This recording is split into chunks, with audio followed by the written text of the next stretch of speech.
noticias y novedades ferroviarias se han centrado en Galicia en los últimos días, afectando a buena parte de su territorio. Avances en la Lugo-Ourense, el futuro AVE entre Vigo y Oporto, más trenes y mejores tiempos con Madrid, y dos obras que pueden mejorar las conexiones en las provincias de Pontevedra y La Coruña. Comenzamos por las novedades en los servicios de alta velocidad entre esta comunidad y Madrid, que con la llegada de más trenes a abril y con la apertura del nuevo vestíbulo, vías y andenes en Chamartín, Renfe ha puesto dos nuevos trenes y recortando no pocos minutos al viaje. 2 Abril que sustituyen a Sendo Salvia, que aumentarán 2.500 plazas extra a esta relación, que pasará a tener 22 circulaciones diarias, 11 por sentido, 6 trenes AVE S106, 4 AVE S112, 2 APLO y 10 Alvia, lo que permitirá llegar a una oferta semanal en el corredor Madrid-Galicia de casi 54.000 plazas. Además, con estos nuevos trenes se recortarán 26 minutos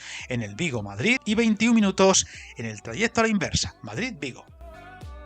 Por otro lado, ha habido novedades en la esperada obra para unir por alta velocidad Vigo y Portugal, pues el ministro de Transportes, Óscar Puente, aseguró en una comparecencia en el Senado que esta línea es igual de prioritaria que la que conectará Madrid y Lisboa, siendo complementarias, pero que Portugal no ha avanzado casi nada hasta ahora. Sería imposible terminar el tramo en 2030, siendo 2032 la fecha más factible para acabar la línea a ambos lados de la frontera, añadiendo que el tramo español, los 25 kilómetros para unir Vigo y Tui, incluyendo la salida sur en túnel 15 kilómetros desde la estación de Urzaiz, está en estos momentos concluyendo el estudio informativo de la salida sur de Vigo, dentro de los plazos para cumplir ese compromiso del año 2032. Viajar en tren nunca fue tan fácil. En trenes.com encuentra y reserva tus billetes de Renfe, Wigo, Irio y muchos otros países europeos. Vive experiencias únicas a bordo y recuerda, si vas sobre raíles, está en trenes.com. Sin salir de la provincia de Pontevedra, esta semana se ha avanzado con la salida a información pública del estudio informativo del bypass para conectar las dos líneas que atraviesan Redondela, una infraestructura que permitirá que los futuros trenes no necesiten acceder a esta estación para proseguir su itinerario, impulsándose en la eficiencia del transporte ferroviario de mercancías y el refuerzo de la seguridad.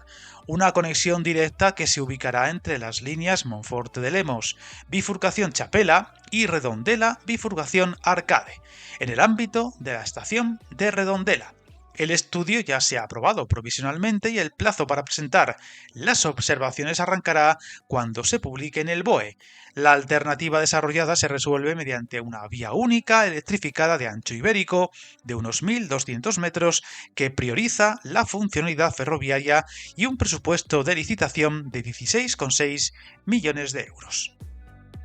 Subiendo en el mapa tenemos otro bypass, aunque muy distinto, en la provincia coruñesa, pues Transportes ha sometido a información el estudio para conectar por tren a Coruña y Ferrol de forma directa, mediante un ramal de conexión ubicado entre las líneas de ancho ibérico León a Coruña y Betanzos Infesta Ferrol, a las afueras de Betanzos, lo que mejorará el servicio y los tiempos de recorrido entre A Coruña y Ferrol al evitar tener que entrar en Betanzos y cambiar el sentido de la marcha como hasta ahora. Un estudio ya aprobado de manera provisional y pendiente del plazo para presentar observaciones una vez publicado en el BOE. Un ramal de conexión de aproximadamente 1,6 kilómetros de longitud, con dos viaductos de 36 y 873 metros respectivamente para salvar las carreteras CP0105 y N6 y el arroyo Callou, y un presupuesto cercano a los 29 millones de euros que seguro esperan con ganas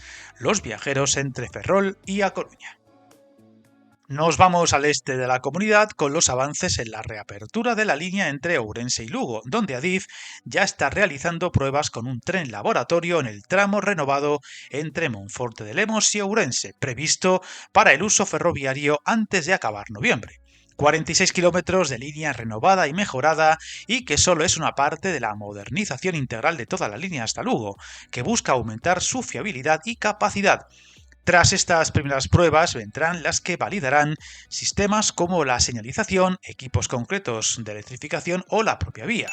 Un avance muy esperado para esta línea que todavía tiene en marcha los trabajos para concluir la renovación del tramo entre Monforte de Lemos y Lugo de 71 kilómetros. Novedades, como veis, importantes, de las que seguiremos muy pendientes para contarlas. Suscríbete al canal y recuerda, hasta el camino más largo se inicia con un primer paso.